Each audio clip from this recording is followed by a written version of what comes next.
নমস্কার, প্রত্যেককে স্বাগত জানাই নেমু নিউজ ইউটিউব চ্যানেলের নতুন একটি ভিডিওতে। পঞ্চায়েতে 6552 শূন্য পদে যে নিয়োগের একটি বিজ্ঞপ্তি প্রকাশিত হয়েছিল, সেই নিয়োগের বিজ্ঞপ্তি প্রকাশের পর আপনারা অনেকেই জানতে চেয়েছিলেন যে অনলাইনে দরখাস্ত বা অনলাইনে আবেদন কবে থেকে করা যাবে, বা কোন কোন পদে নিয়োগ করা হবে, বা কোন কোন জেলাতে কতগুলি শূন্যপদ রয়েছে। আজকের এই ভিডিওতে সেই সমস্ত গুরুত্বপূর্ণ প্রশ্নের উত্তরগুলি পেয়ে যাবেন।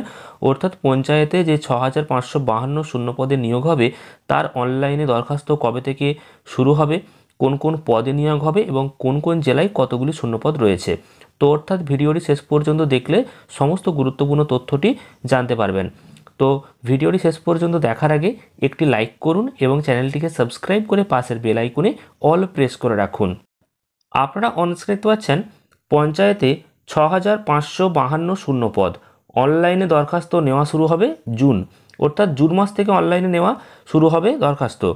তাহলে আপনারা জানতে পারলেন যে অনলাইনে আপনি আবেদন করতে পারবেন জুন মাস থেকে। আর কোন কোন পদে নিয়োগ করা হবে, কতগুলি শূন্যপদ রয়েছে এবার দেখে নিন।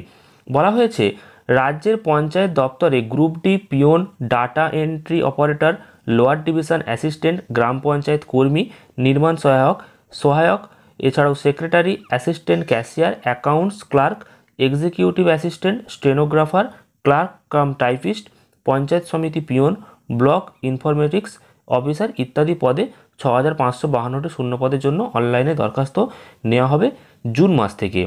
আর কোন কোন জেলাতে কতগুলি শূন্যপদ রয়েছে সেটা এবার আমরা দেখে নেব।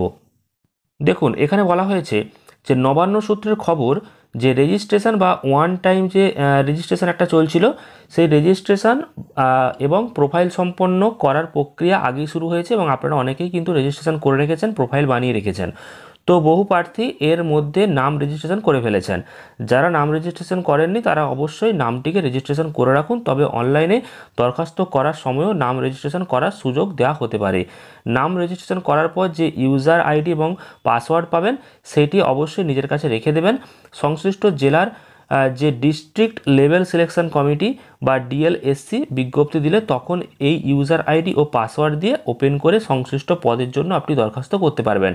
নাম রেজিস্ট্রেশন করতে হবে এই ওয়েবসাইট, অর্থাৎ wbprms.in। এই ওয়েবসাইট আপনারা ফলো করতে পারেন, এখানেও কিন্তু সমস্ত ডিটেলস আপনারা পেয়ে যাবেন। এবার দেখুন কোন কোন জেলাতে কতগুলি শূন্যপদ রয়েছে।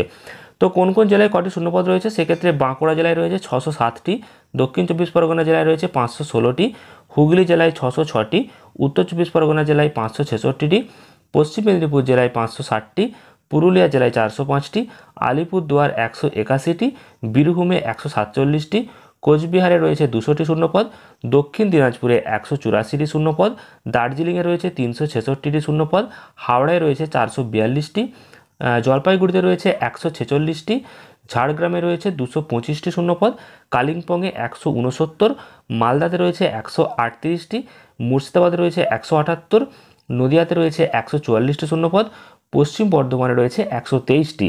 এছাড়াও রয়েছে পূর্ব বর্ধমান, যেখানে রয়েছে 318টি শূন্যপদ, পূর্ব মেদিনীপুরে রয়েছে 329টি শূন্যপদ, এছাড়াও উত্তর দিনাজপুরে রয়েছে 100টি এবং দার্জিলিংয়ে রয়েছে 65টি শূন্যপদ। তো মোট আপনারা দেখতে পাচ্ছেন যে শূন্যপদের সংখ্যাগুলো কিন্তু ডিস্ট্রিক্ট ওয়াইজ ভাগ করে দেওয়া হয়েছে। 6552টি যে শূন্যপদে নিয়োগ করা হবে, সেই নিয়োগের অনলাইন আবেদন শুরু হবে জুন মাস থেকে এবং এই সমস্ত জেলাতে আপনারা দেখতে পাচ্ছেন কোন কোন জেলাতে কতগুলি শূন্যপদ রয়েছে। অবশ্যই কমেন্ট করে জানান আপনার জেলার নামটি। আর অনলাইনে রেজিস্ট্রেশন আপনারা যদি আগে থেকে না করে থাকেন তাহলে কীভাবে করবেন সেই নিয়ে ভিডিও রয়েছে, অবশ্যই দেখে নেবেন। এবং যখন অনলাইন আবেদন শুরু হবে তখন অবশ্যই আবার ভিডিওর মাধ্যমে জানিয়ে দেবো কীভাবে ফর্ম ফিল আপ করবেন, সবটাই জানতে পারবেন। তো চ্যানেলটিকে সাবস্ক্রাইব করে রাখলে সমস্ত গুরুত্বপূর্ণ তথ্য জানতে পারবেন। আর আজকের এই ভিডিওটি ভালো লাগলে প্রচুর পরিমাণ শেয়ার করবেন এবং লাইক করবেন। ধন্যবাদ।